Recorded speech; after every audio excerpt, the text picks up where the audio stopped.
प्रतिरोध बॉक्स तथा वोल्टमीटर की सहायता से लैप्लासी सेल का आंतरिक प्रतिरोध ज्ञात करना। तो हम सबसे पहले लिखेंगे उद्देश्य। तो उद्देश्य में क्या लिखा होता है? प्रतिरोध बॉक्स तथा वोल्टमीटर की सहायता से लैप्लासी सेल का आंतरिक प्रतिरोध ज्ञात करना। और इसके बाद आता है आवश्यक उपकरण। आवश्यक उपकरण में क्या चाहिए? लैप्लासी सेल आपके सामने ये बनाया है, अर्थात नोड, और ये इसमें दिया गया है। प्रतिरोध बॉक्स इसको बोला जाता है पीओ बॉक्स या प्रतिरोध बॉक्स बोलते हैं। फिर वोल्टमीटर आपके सामने ये है, प्लग कुंजी ये हो गया, और इसको बोलते हैं दाब कुंजी। और ये जो इसमें लिए गए हैं वो संबंधक तार जो है कॉपर के लिए गए हैं। अब सिद्धांत है, सिद्धांत में क्या लिखना होता है? ये आर बराबर है कैपिटल आर ब्रैकेट E/V-1 ओम, जहां स्मॉल आर है आंतरिक प्रतिरोध,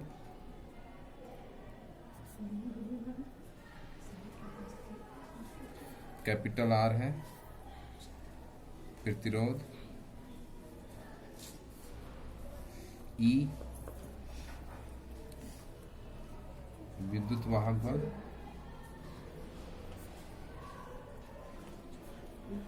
और वी है विभवांतर।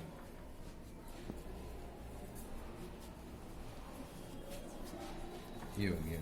अब इसका जो फिगर दिखाए हैं, ई विद्युत वाहक बल और स्मॉल आर आंतरिक प्रतिरोध, वोल्टमीटर से इसका कनेक्शन किए हैं। ये कुंजी है K1 बोलेंगे इसको, और ये कुंजी K2। तो K2 हो गया और K1 हो गया। ये क्या है? पीओ बॉक्स बोला जाता है इसको, प्रतिरोध बॉक्स या प्रतिरोध बॉक्स। अब इसका जो हमको प्रेक्षण लिखना, पहले तो सबसे पहले इसके कनेक्शन करते हैं हम। एक पीओ बॉक्स का जोड़े हैं किसमें? एनोड में, प्लस वाले में, और इसका दूसरा जोड़े हैं दाब कुंजी में। फिर इसका दूसरा आउटपुट दिया है आपके नेगेटिव वाले में, और इसके आगे ये कुंजी दूसरी आ गई, इसको बोलेंगे हम K1, और इसका जोड़ दिए नेगेटिव। एक साइड से जोड़े हम इसको वोल्टमीटर के नेगेटिव से, और वोल्टमीटर का पॉजिटिव जोड़े संचायक सेल के पॉजिटिव से। तो इस प्रकार ये आपका सर्किट पूरा हो गया। अब इसमें सप्लाई देख सकते हैं जैसा कि दिखा रहे हैं। तो इसमें जो भी रीडिंग है ये आएगा, क्योंकि ये कुंजी खुली है, दाब कुंजी खुली है, जिस कारण इसकी रीडिंग आराम से हम लिख सकते हैं। इसको बोला जाता है विद्युत वाहक बल। तो सबसे पहले इसकी कितने हैं? खानों की संख्या इसमें है 27। तो 27 खानों की संख्या होने के कारण उसकी अल्पतमांक से हम मल्टीपल कर लेंगे। तो 27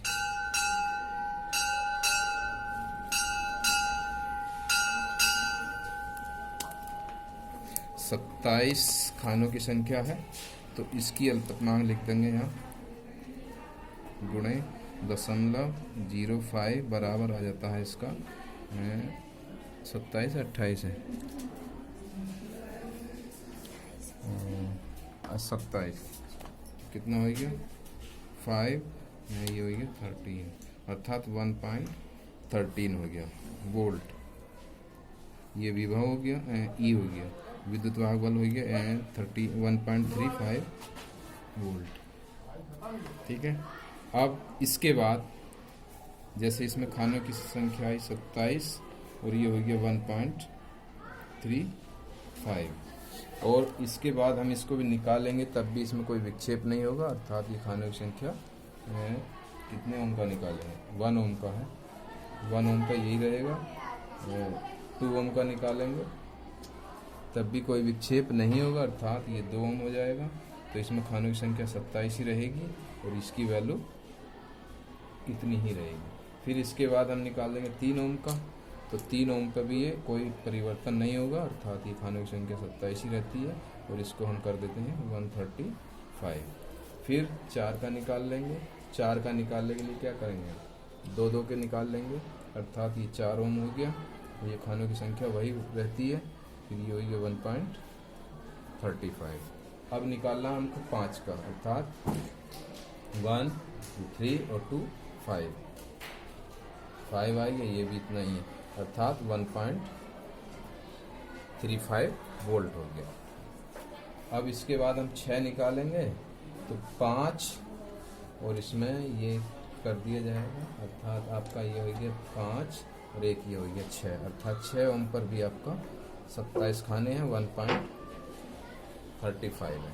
तो इस प्रकार आपका कुंजी K2 खुली होने पर इसकी रीडिंग हम निकाल लिए हैं। अब कुंजी K2 को क्या करेंगे, कुंजी बंद कर लेंगे, जैसा कि अभी दिखाते हैं आपको। कुंजी है, इसको दाब कुंजी बोला जाता है। अब इसमें जैसा हम 1 ओम का प्रतिरोध निकालें, तो हम 1 ओम का प्रतिरोध निकालने के बाद इसकी रीडिंग करेंगे, अर्थात खानों की संख्या जो होगी उसको लिख देंगे।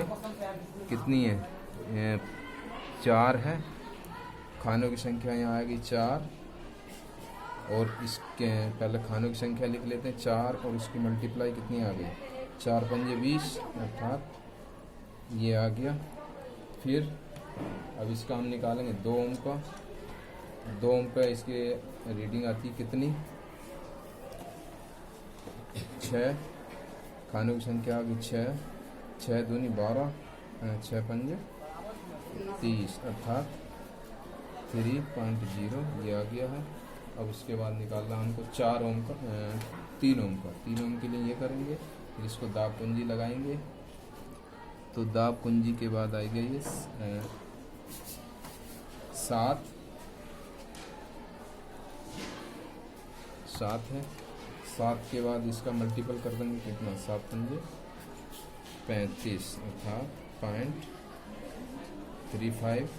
फिर इसका निकालेंगे हम 4 ओम के लिए, तो एक में लगा देंगे, 2 ओम के हो जाएंगे। फिर इसको हम क्या करेंगे, दाब कुंजी से रीडिंग नोट करेंगे।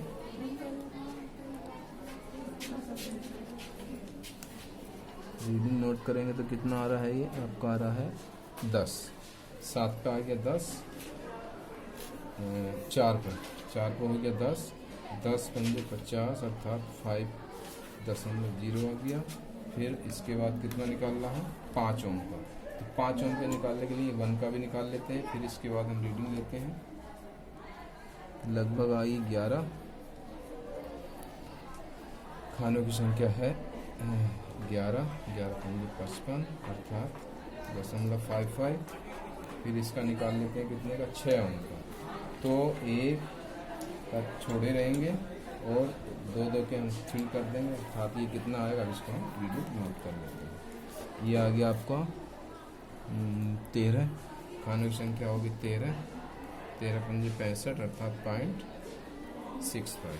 ये हम इसकी रीडिंग निकाल चुके हैं, किसकी सहायता से, पीओ बॉक्स की सहायता से। अब हम इसका क्या करना है, कैलकुलेशन करनी है, अर्थात हमको आंतरिक प्रतिरोध निकालना है। जैसे ये फॉर्मूला दिया, अब इसमें निकालना है जो वैल्यू है बराबर आर कितने हैं, 1 ओम है, ब्रैकेट 1.35 है बटे कितना है, 0.2 वोल्ट है, -1 है, अर्थात जो वैल्यू आएगी इसकी प्रथम प्रेक्षण के लिए 1 ब्रैकेट मल्टीपल कर लेंगे 1.35 माइनस 0.2 बटे 0.2 कितना आता है देख लेते हैं, 1 ब्रैकेट, इसको इस तरह कर देते हैं, 0 लगा देंगे तो कितना हो गया 1.15 बटे 0.2, अर्थात एक 0 बढ़ा लेंगे, इसका पॉइंट हटा देंगे तो कितना आ गया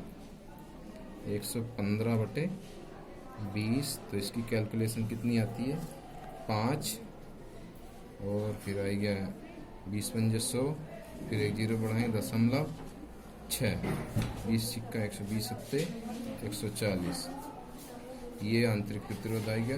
दूसरी रीडिंग के लिए लेते हैं, आर बराबर आ गया कितने ओम है, 2 ब्रैकेट 1.35 बटे 0.3, ये 0 मान सकते हैं, -1 बराबर 2 ब्रैकेट 1.35 माइनस 3.0 बटे 3.0 सॉरी, आर बराबर आएगा आपका 2 ब्रैकेट, ये आएगा 1.05 बटे 0.30, इससे ये कट गया, बराबर आएगा आपका 2 गुणे 3, फिर बचा कितना 15, 5 ये आ गया, अर्थात ये आया आपका 7 ओम।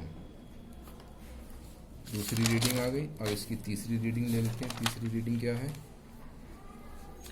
कितनी, बस 3 ही निकाल लेंगे। 3 ले लेते हैं।